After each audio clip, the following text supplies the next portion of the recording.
Hi guys, welcome to கதை போமா. இன்றைக்கி நம்ம வெட்டிங் அக்ரிமெண்ட்டோட நெக்ஸ்ட் பார்ட் தான் பார்க்க போகிறோம்.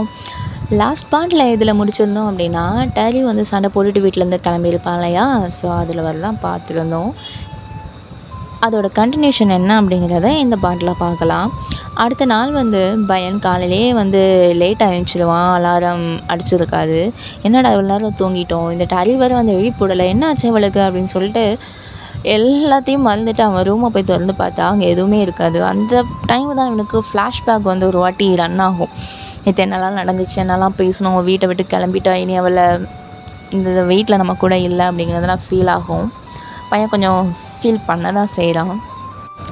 வீட்டில் இருக்கிற எல்லா இடம், எல்லா பொருட்கள் எல்லாமே வந்து டேரியை ஞாபகப்படுத்துகிற மாதிரியே இருக்கும். வீட்டையே அப்படி வந்து சுற்றி சுற்றி பார்த்துக்கிட்டு இருப்பான். டேரியும் என்ன பண்ணுவான்னா, கொஞ்ச நாள் ஹோட்டலில் ஸ்டே பண்ணியிருப்பான். அவன் அங்கே உட்காந்து பயனை நினச்சி ஃபீல் பண்ணான்.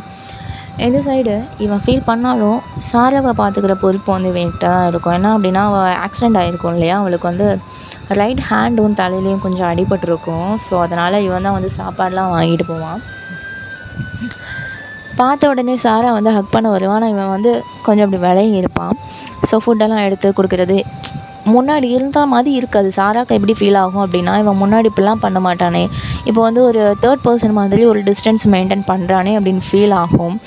ஸோ இவன் வந்து டைரெக்டாகவே கேட்டுருவான், பயான் உனக்கு என்ன தான் ஆச்சு, ஏதாவது பிரச்சனையா, ரொம்பவே டல்லாக இருக்கா அப்படின்னு கேட்குறப்ப, ஆமாம், நான் டல் கூட சண்டை போட்டிருந்தேன், அவள் வீட்டை விட்டு வெளியே போயிட்டா, அவள் சாரா உனக்கு முக்கியமாக இல்லை நான் முக்கியமானு கேட்டா, நான் எதுவுமே சொல்லலை, அதனால் அவள் போயிட்டா அப்படின்னு சொல்கிறப்ப, இது நல்ல விஷயம் தானே, நம்மளோட கான்ட்ராக்டும் முடிய போகுது, இதுக்கப்புறம் நம்ம மேரேஜ் பண்ணிக்க போகிறோம் அப்படின்னு இவன் சொல்கிறப்ப, அதுக்கு வந்து பயன் எதுவுமே சொல்ல மாட்டான், அமைதியாகவே இருப்பான். சரி அப்படின்னு சொல்லிட்டு, நீ கவலைப்படாத அப்படின்னு சொல்லிட்டு பயனை கம்ஃபர்ட் பண்ணிவிட்டு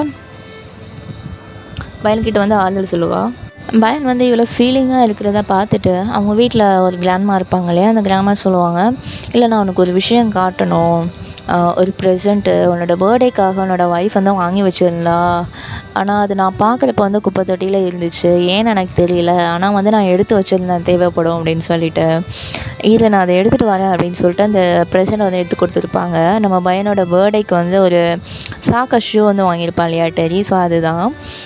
அதை கொடுத்துட்டு, ஆமாம் இது வந்து உன்னோட ஒய்ஃப் தான் எடுத்து வச்சுருந்தா அப்படின்னு சொல்கிறப்ப இவனும் ஓப்பன் பண்ணி பார்ப்பான். அதில் வந்து ஒரு கார்டு வேறு இருக்கும், ஹாப்பி பர்த்டே மை ஹஸ்பண்ட் அப்படின்னு சொல்லிட்டு. இதை பார்க்குறப்ப அவனுக்கு வந்து அந்த ஒரு நிமிஷம் அங்கே வந்து நிற்கவே தோணாது. அவளை எப்படியாவது கண்டுபிடிச்சி ஆகணும், ஆனால் என்ன பண்ணுறதுன்னு தெரியலையே அப்படின்னு சொல்லிட்டு புலம்ப, உனக்கு உண்மையிலே வந்து தெரியுமா இல்லை தெரியாதா அப்படின்னு சொல்லிட்டு அந்த பாட்டி கேட்பாங்க. என்ன தான் பாட்டியா அப்படின்னு சொல்லிட்டு கேட்குறப்ப, இல்லை நீ வந்து சோஷியல் மீடியாலாம் யூஸ் பண்ண மாட்டியா, பாரு அவள் எங்கே இருக்கா அப்படின்னு சொல்லிட்டு நம்ம டெரியோட சோஷியல் மீடியா காட்டுவாங்க. அவள் வந்து அவள் ஃப்ரெண்டு ஆமியோடு இருக்கிற மாதிரி இருக்கும். சரின்னு சொல்லிட்டு டெரியை பார்க்குறதுக்காக பயன் வந்து அங்கே ஓடி போவான். அங்கே பார்த்தா வந்து ஆமி மட்டும் தான் இருப்பாள். ஸோ ஆமிட்ட எப்படியோ கெஞ்சி கூத்தாடி, உன் ஃப்ரெண்டு எங்கே தான் இருக்கான்னு சொல்லு, அவகிட்ட நம்ம அனுப்பி கேட்டாகணும், அவளை நான் கூட்டிகிட்டு போகணும் அப்படின்னு சொல்லிட்டு கேட்க, சரி நான் சொல்கிறேன் அப்படின்னு சொல்லி அவள் இருக்கிற இடத்துன்னு சொல்லிடுவாள். என்னென்னா ஒரு கான்ஃபரன்ஸ் அட்டன் பண்ண தான் போயிருப்பாள். அந்த கான்ஃபரன்ஸ் முடிஞ்ச உடனேவே வந்து வெளியே வந்த உடனே இவனும் அந்த ஷூவையும் எடுத்துகிட்டு வெட்டிங் லிங்க் வந்து ஃபிஷ்ஷிங் டேங்க்குள்ளே கழட்டி போட்டிருப்பான் இல்லையா, ஃபிஷ் டேங்க்குள்ளே, அதையும் எடுத்துகிட்டு வந்து டெரியை பார்க்க போவான். ஸோ டெரி, என்னை வந்து இப்படி தள்ளியெல்லாம் வைக்காத, என்னால் முடியலை, நீ இல்லாமல் இருக்க முடியல, தயவு செஞ்சு வந்து என் கூட வந்துடு அப்படின்னு கேட்க, டெரி அப்போது ஒரே ஒரு கேள்வி தான் கேட்பான், உனக்கு வந்து சாரா முக்கியமா நான் முக்கியமா, உன்னால் சாராவை வந்து தள்ளி வைக்க முடியுமா அப்படின்னு கேட்குறப்ப, டெரி வந்து புரிஞ்சுக்கோ, உனக்காக நான் எல்லாமே பண்ணுறேன், அவன் வந்து எல்லாமே விட்டுட்டு என்னை நம்பி வந்தா அப்படின்னு சொல்லிட்டு மறுபடியும் அவன் பழைய புராணத்தையே பாடுவான். ஸோ இவளுக்கு வந்து எதிர்பார்த்த பதில் வந்து கிடைக்காது. நீ எப்பவும் வந்து அவளை தள்ளி வச்சுட்டு என்னை பார்க்க வரையும் அப்போவா, அது வரைக்கும் என்னை பார்க்க வராத அப்படின்னு சொல்லிட்டு அங்கேருந்து கிளம்பி போயிடுவான். அப்போ பயனுக்கு வந்து ஒரு கால் வரும், திரும்பி போய்கிட்டு இருக்கப்ப, இந்த மாதிரி சாரா வந்து பாத்ரூமில் வலிக்கி விழுந்துட்டான், மண்டையில் அடிபட்டிருக்கு அப்படின்னு அழுதி தான் கால் பண்ணுவான். இந்த கால் வந்த உடனே அவனும் வந்து அடித்து பரண்டி போய் பார்த்தா இப்போ எல்லாம் நார்மலாக இருக்கும். ஸோ வந்து தூங்கிட்டு இருப்பான். அழுதி தான் அங்கே இருப்பான். அழுதி என்ன சொல்லுவான் அப்படின்னா, அவள் கீழே விழுந்தவொடனே உனக்கு நிறைய வாட்டி கால் பண்ணியிருக்கான், நீங்கள் கால் எடுக்கவே இல்லை, கடைசியில் தான் எனக்கு கால் பண்ணான், நீ வந்து ஒரு டிசிஷன் எடுத்தாகணும், 2 பேரையும் நீ வந்து இப்படி கஷ்டப்படுத்தக்கூடாது. ஒண்ணு டரியா இல்ல சாராவா நீ தான் முடிவெடுக்கணும். 2 பேரையும் இப்படி கஷ்டப்படுத்தாத. நீ 2 பேரையும் வச்சுக்க முடியாது அப்படின்னு சொல்லிட்டு அழுதி சொல்லுவான். நீ இந்த விஷயத்தலாம் தலையிடாத. என்னால் முடிவு எடுக்க முடியல அப்படின்னு சொல்லிட்டு பையன் அங்கேருந்து கிளம்பி போயிடுவான். ஸோ நெக்ஸ்ட்டு வரப்போகிறது வந்து ஃபெஸ்டிவல் சீசனாக இருக்கும். அதாவது ரம்ஜானாக இருக்கும். ஸோ அதனால் டரி என்ன பண்ணியிருப்பான் அப்படின்னா, அவங்களோட அங்கிள் அண்ட் ஆண்டோட ஸ்டே பண்ணிக்கலாம் அது வரைக்கும் அப்படின்னு சொல்லிட்டு அவங்க வீட்டுக்கு போயிருப்பான். இவ தனியாக வந்திருக்கா அப்படின்னு தெரிஞ்ச உடனே 2 பேரும் லைட்டாக பதறுவாங்க. அவங்க அங்கிள் தான் கேட்பாங்க, எல்லாமே நார்மல் தானம்மா அப்படின்னு சொல்லிட்டு அடுத்தடுத்து கேள்வியாக கேட்பாரு. ஸோ ஆண்டியும் வந்து நம்மளை பார்க்க வந்திருக்கா, இருக்கட்டும் எதுவுமே கேட்காதீங்க அப்படின்னு சொல்லிட்டு சையால் சொல்ல, ஓகே நீ போய் ரூமில் ஃப்ரெஷ்அப் ஆகுமா அப்படின்னு சொல்லிட்டு அனுப்பி வச்சுருவாங்க. ரம்ஜான் ஃபுல்லாகவுமே வந்து டரி வந்து அங்கிள் ஆண்ட்டோட தான் இருப்பான். அந்த டைமில் வந்து இங்கே பயான் வந்து சாராவுக்கு வந்து சாப்பாடு வாங்கி கொடுக்குறது அப்படின்னு சொல்லிட்டு அவளை நல்லா கவனிச்சிக்கிட்டு இருப்பான். ரம்ஜான் டேவும் வந்துடும். ஸோ இந்த டைம் வந்து பயான் வந்து சாராவை பார்த்து, இனிமேல் என்னால் இதை வந்து கண்டினியூ பண்ண முடியாது, என்னால் வந்து டரியை லீவ் பண்ண முடியாது, அவளை என்னோடய லைஃப்லேருந்து நான் வெளியேற்ற முடியாது, அதனால் நமக்குள்ளே இருக்க எல்லாத்தையும் நம்ம முடிச்சுக்கலாம், சாரா நம்ம 2 பேரும் பிரிஞ்சிடலாம் அப்படின்னு சொல்லிட்டு சண்டை போட்டுட்டு போயிடுவான். இதை கேட்குற சாரா பயங்கரமாக அப்செட் ஆகி வீட்டில் இருக்கிற எல்லாத்தையும் போட்டுட்டு உடச்சி உட்காந்து அழுதுகிட்டு இருப்பான்.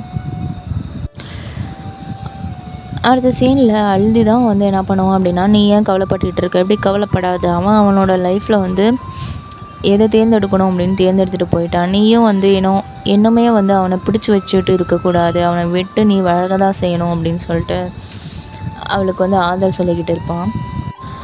ஸோ இந்த சைடு வந்து அங்கிள் ஆண்டியும் கொஞ்சம் பேசுவாங்க. நம்ம டரிக்கிட்ட என்னம்மா ஆச்சு, எல்லாம் ஓகே தானே அப்படின்னு சொல்லிட்டு. ரமலான் இல்லையா, ஸோ எல்லாருமே வந்து எல்லாருக்கிட்டேயும் வந்து நான் என்ன தப்பு பண்ணியிருந்தாலும் மன்னிச்சிடுங்க அப்படிங்கிற மாதிரி கேட்பாங்க. ஸோ பையனும் வந்து என்ன பண்ணுவான் அப்படின்னா அப்படி கேட்டிருப்பான்.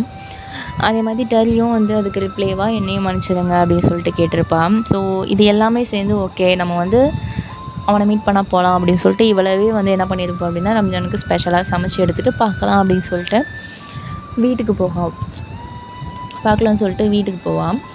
அந்த டைம் இங்கே என்ன நடக்கும் அப்படின்னா, சாரா வந்து பையனை பார்க்குறதுக்காக வீட்டுக்கு வந்திருப்பாள்.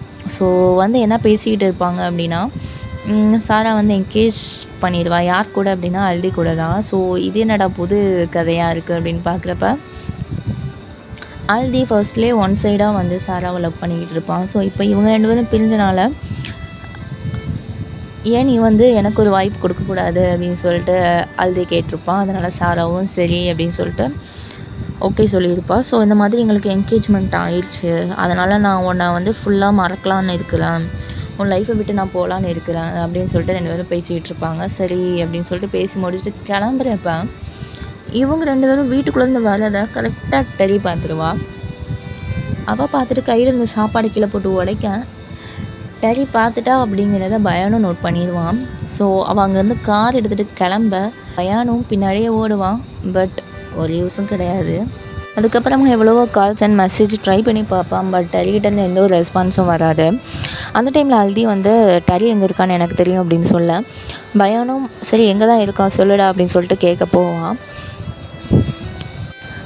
அவனும் எங்கே சொல்லுவான்னா, நீ அவளோட ஃப்ரெண்டுக்கிட்ட தான் கேட்கணும் அப்படின்னு சொல்ல, கரெக்டாக இவன் ஏமியை பார்க்க போவான். ஸோ ஏமிகிட்ட கேட்டுட்டு ஏமிகிட்ட போய் கேட்பான். ஸோ உன்னோட ஃப்ரெண்டு எங்கே தான் இருக்கான்னு சொல்லு, நான் பார்த்தே ஆகணும், மன்னிப்பு கேட்டே ஆகணும் அப்படின்னு சொல்ல, அவள் டைவர்ஸ் ஃபைல் பண்ணுறதுக்காக காலையிலேயே கோர்ட்டுக்கு போயிட்டா, நீ அங்கே தான் போய் எவ்வளோ பார்க்கணும் அப்படின்னு சொல்லுவான். இவ்வளோ எது கோர்ட்டுக்கு போயிட்டாளா அப்படின்னு சொல்லிட்டு அறக்க போவான். இவன் போகிற டைமில் என்ன ஆயிரும் அப்படின்னா கோர்ட் க்ளோஸ் ஆகிருக்கும். அப்படி அந்த சைட் திரும்பி பார்த்தா அங்கே வந்து டரி உட்காந்து அழுதுகிட்டு இருப்பாள்.